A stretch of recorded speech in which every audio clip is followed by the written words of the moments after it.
នៅព្រឹកថ្ងៃទី1ខែសីហា2026នេះអាដាមអភិសន្តិបណ្ឌិតសសុខាឧបនាយករដ្ឋមន្ត្រីក្រសួងមហាផ្ទៃនិងលោកជំទាវបានអញ្ជើញជាធិបតីនៅក្នុងពិធីសម្ពោធសាខាលិខិតឆ្លងដែនប្រចាំខេត្តប្រសេនុនៅផ្សារទំនើបឌីយ៉ាម៉ង់ផ្លាហ្សាជាប់នឹងវេទិកា7មករាវិមានឯករាជ្យក្នុងក្រុងប្រសេនុស្ថិតនៅសង្កាត់លេខ3ក្រុងប្រសេនុក្នុងនោះក៏មានវត្តមានរបស់អាដាមម៉ាងសនេតអភិបាលខេត្តប្រសេនុអញ្ជើញចូលរួមដែរអាដាមអភិសន្តិបណ្ឌិតឧបនាយករដ្ឋមន្ត្រីក្រសួងមហាផ្ទៃមានប្រសាសន៍ប្រាប់ក្រុមអ្នករាយការណ៍ព័ត៌មាននៅកន្លែងបើកសាខានេះបន្ថែមថាតាមរយៈការដាក់សម្ពោធស្នាក់ការនៃការផ្តល់សេវាវិទ្យុឆ្លងដែនគោលដៅធំបំផុតពាក់ព័ន្ធទៅនឹងការកំណែទម្រង់វិមជ្ឈការនិងវិសមជ្ឈការមានន័យថាការផ្ទេរមុខងារទាំងពីធនធានហើយជាពិសេសការផ្ទេរសេវានានាទៅឲ្យថ្នាក់រដ្ឋបាលខាងក្រោមជាតិហើយក្នុងគោលដៅធំបំផុតគឺអគារទៅនឹងជាប្រវត្តិនេះគឺជាគោលដៅរួមនៃការរៀបចំពិធីសម្ពោធឲ្យប្រើប្រាស់ថ្ងៃនេះ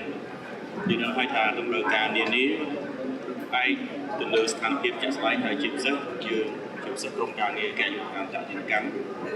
បានសិក្សាច្បាស់លាស់សម្រាប់ភូមិសាស្ត្រនៅក្នុងខេត្តផ្សេងរបស់យើងទីមួយគឺជាពលសេដ្ឋកិច្ចពាណិជ្ជកម្មក៏ដូចជាការវិនិយោគនានាគឺប្រៀបធៀបទៅតាមបណ្ដាខេត្តមួយចំនួនមានអត្រាខ្ពស់ដូច្នេះតម្រូវការនៃការផ្តល់សេវារបស់យើងត្រូវពង្រីកជាពិសេសឲ្យគៀបទៅនឹងជាប្រវត្តិចឹងហើយការផ្តល់សេវានៅទីនេះមិនមែនសម្រាប់តែប្រជាពលរដ្ឋនៅក្នុងខេត្តផ្សេងនោះទេបាទមានន័យថាអ្នកនៅសុពោតកែបអ្នកនៅកំពង់ស្ពឺកោះកុងបាទឬបណ្ដាខេត្តមួយចំនួនទៀតដែលគាត់ចង់មកលេងក្នុងពេលដែលគាត់មកមហាកាយឬមួយទស្សនកិច្ចគាត់អាចឆ្លៀតឱកាសមកទទួលនិងស្នើសុំសេវានានាប៉ុន្តែនៅទីនេះចឹងហើយគោលដៅរបស់យើងគឺថាពង្រីកនៃសេវានេះឲ្យគៀបទៅនឹងប្រជាពលរដ្ឋហើយនៅពេលខាងមុខទៀតនេះយើងក៏មានសេវាបែបនេះនៅស្រុកបា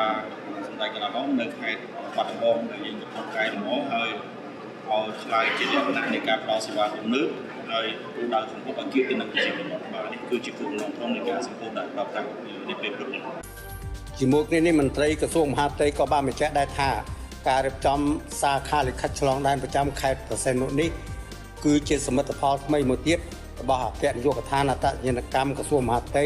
សម្ដៅបង្កើនការផ្តល់សេវាលិខិតឆ្លងដែនជូនទៅដល់ប្រជាពលរដ្ឋកាន់តែជិតនិងមានភាពងាយស្រួលស្របទៅតាមចក្ខុវិស័យរបស់អាដាមអភិសន្តិបណ្ឌិតសសុខាឧបនាយករដ្ឋមន្ត្រីក្រសួងមហាផ្ទៃ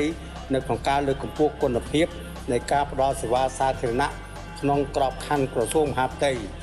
ពលរដ្ឋអាចមកទទួលសេវានេះនៅក្នុងខេត្តប្រសេនុចាប់ពីថ្ងៃទី1សីហា2026នេះពីខ្ញុំហ៊ុយបន្លែង LTNG News ខេត្តប្រសេនុ